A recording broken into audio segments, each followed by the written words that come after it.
friends, this is the Miss Wolfie from our half-acre homestead, and I harvested my leeks today.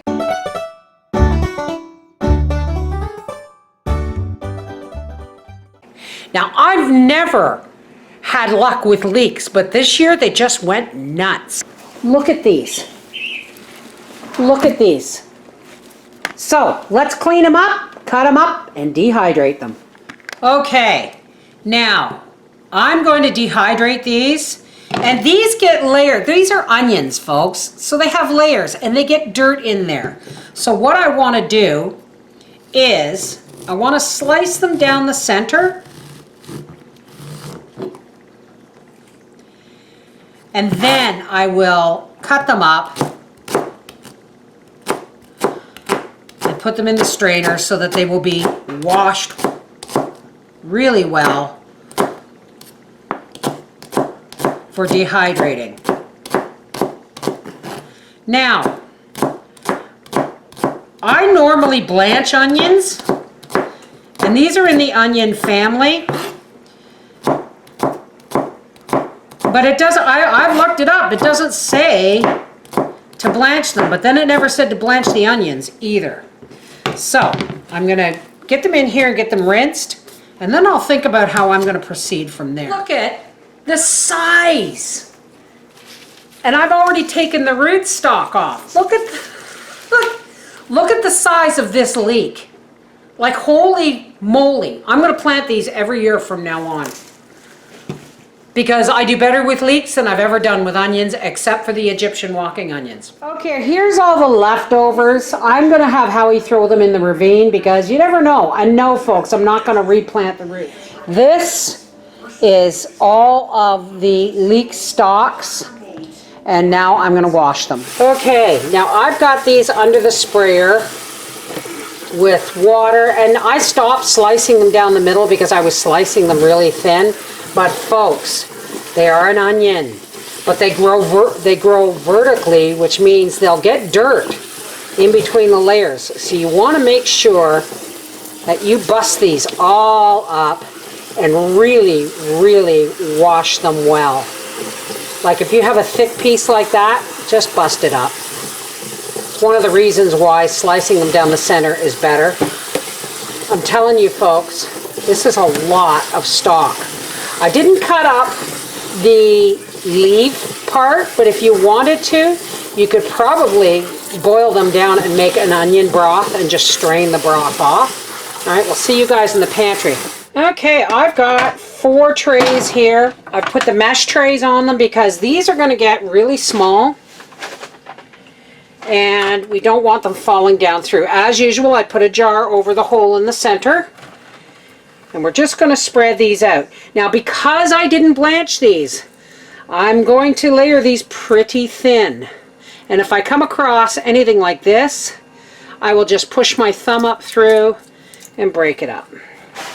Not too thin, but you know, you don't want it overly thick. Yeah, I'm going to suggest if you get a big whack of leeks, do slice them down the center because then you don't have this problem afterwards. Okay, so I've got 5 trays here and I've loaded the top one a little more because it is the one that gets the heat the most first.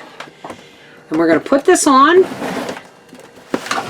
and we are going to set it for, I'm going to do it at 125, in between 115 and 135. And I'll probably rotate them before I go to bed. Okay. Overnight, and they're dry. And if you have any doubts when you slice them like this, then just take it and break it. And if it breaks nice and easy and is crispy right down to the center, your leeks are done. So, a lot of people ask me if I put oxygen absorbers in my dehydrated jars. No, I don't. Why? Because I use them all up from year to year. If I was doing long-term food storage for like more than a year, I probably would. Uh-oh, this isn't going down very well. This is going to get used up all winter long.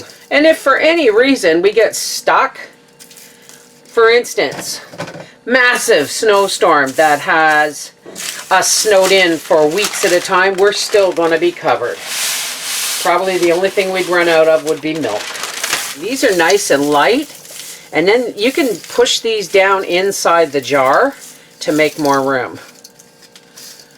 And I ended up dehydrating them at 135 degrees because I realized that these are a vegetable, not an herb. Like maybe if it was finely diced chives. See, now that looks really full, but we're just going to put our hand in and push it down.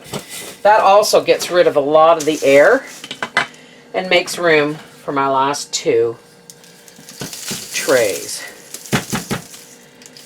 I always like to put it on a piece of parchment and use that to pour it in the jar. It means less handling with your hands. I know I just shoved my hand in the jar, but I mean it means less handling with your hands.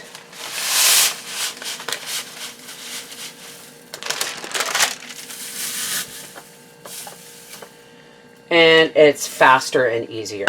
Okay, let's shove that down one more, and we'll top it up with the last tray. Don't forget the pieces that fall down through. Now you saw me shove this down.